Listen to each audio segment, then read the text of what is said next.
গায়ে মলিন পোশাক, চোখে শূন্য দৃষ্টি, লোকটাকে সবাই চেনে পাগল হিসাবে। কয়েক যুগ ধরে নীলফামারী সৈয়দপুরে রয়েছেন মানসিক ভারসাম্যহীন এই ব্যক্তি। শনিবার বিকেলে একজন স্বেচ্ছাসেবী তার গায়ের ময়লা পোশাক পাল্টিয়ে পরিষ্কার পোশাক পরে দেন। ময়লা পোশাকগুলো পাল্টে দিতে গিয়ে বের হতে থাকে খুচরা টাকা। ভিড় করতে শুরু করে কৌতূহলী মানুষ, এমনকি হাজির হয়ে যায় সৈয়দপুর থানার পুলিশও। টাকা সহ মানসিক ভারসাম্যহীন ব্যক্তিটিকে থানায় নিয়ে আসা হয়। 1 महीना 2 महीना 3 महीना 4 महीना अपर को बोलता है कि 5 महीने का पैसा दीजिए। अच्छा अच्छा। अब आप उतना उतना बड़ा पैसा है, 5,000 रुपये तुम ही ले लेंगे तो 500 रुपये में ही बिक्री होता है, तो हम खाएगा कौन चीज? वो 5,000 दे देगी।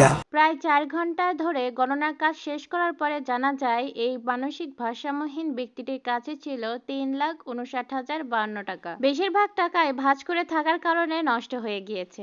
যে দিন বা যে সময় এই স্বেচ্ছাসেবিকরা এই মানসিক ভারসাম্যহীন ব্যক্তিটির পোশাকগুলো চেঞ্জ করে দেয়, ওই সময় সৈয়দপুরে প্রচন্ড গরম ছিল। আর এত গরমের মধ্যে তার গায়ে ছিল 25 থেকে 30 কেজি ওজনের পোশাক। 25 থেকে 30 কেজি ওজনের পোশাক কখনোই একজন সুস্থ মানুষ বহন করতে পারে না। অনেক কিছু বলে তাকে মানানোর পরে তার গায়ে থেকে যখন স্বেচ্ছাসেবকরা পোশাকগুলো খুলতে শুরু করে, প্রথমে তারা 1000 টাকার নোটের একটা বান্ডিল পায়। এরপর যখন তারা আস্তে আস্তে লোকটির পোশাকগুলো খুলতে শুরু করছিল, প্রত্যেকটা ভাঁজ থেকে টাকা পাচ্ছিল, তখন তারা অবাক হয়ে যায় এবং তার গায়ে পরানো 25 থেকে 30 কেজি ওজনের পোশাকটি সম্পূর্ণ খুলে ফেলে এবং সেখান থেকে লাখ লাখ টাকা উদ্ধার করে। মানসিক ভারসাম্যহীন ব্যক্তিটির দেওয়া তথ্য মতে তার নাম গনি, পিতার নাম আয়ুব এবং বাড়ি রংপুর আলমনগরে। বর্তমানে টাকাগুলো সৈয়দপুর উপজেলার সমাজসেবা কল্যাণ কর্মকর্তার প্রতিনিধির কাছে জমা আছে। ভিক্ষাবৃত্তি করে এই টাকাগুলো পেয়েছেন মোহাম্মদ গনি এবং খরচ না করাতে এই টাকার পরিমাণ দিন দিন বেড়ে গিয়েছে এবং অনেক টাকা কাপড়ে ভাঁজে থাকতে থাকতে নষ্ট হয়ে গিয়েছে।